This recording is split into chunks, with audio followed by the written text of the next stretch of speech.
உங்களுடைய மிகப்பெரிய எதிரி என்னன்னா, அப்படியே மந்தமா அன்கான்சியஸாவே வாழறது. இதுக்கு ஒரு முக்கியமான சில காரணங்களையும் சொல்றேன், கேட்டுக்கோங்க.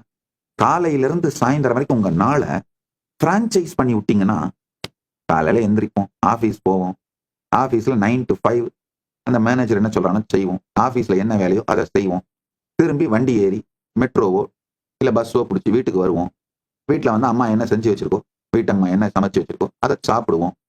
கொஞ்ச நேரம் அந்த டிவைஸை நோண்டுவோம், ஸ்க்ரோல் பண்ணுவோம், இல்ல டிவி ஆன் பண்ணி வச்சுட்டு பான்னு உட்காந்துருப்போம். அது என்ன முழுசா பார்த்தோன்னு கூட ஒரு 5 நிமிஷத்துக்கு அப்புறம் கூட ஞாபகம் இருக்காது.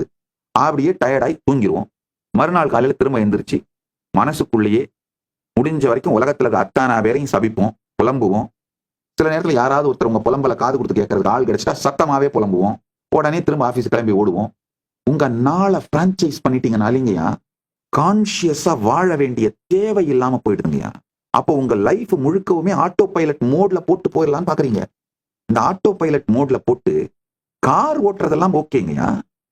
ஆனா ஆட்டோ பைலட் மோட்ல போட்டு லைஃப ஓட்டுறது, அந்த மாதிரி வாழறவங்க சோத்துக்கு பஞ்சம், பூமிக்கு பாரம். வள்ளுவர் அந்த அறச்சிற்றத்தோட ஒரு வார்த்தை சொல்றாரு பாருங்க, அதுதான் நான் திரும்ப சொல்லணும். இருந்தேன் இறந்தேன்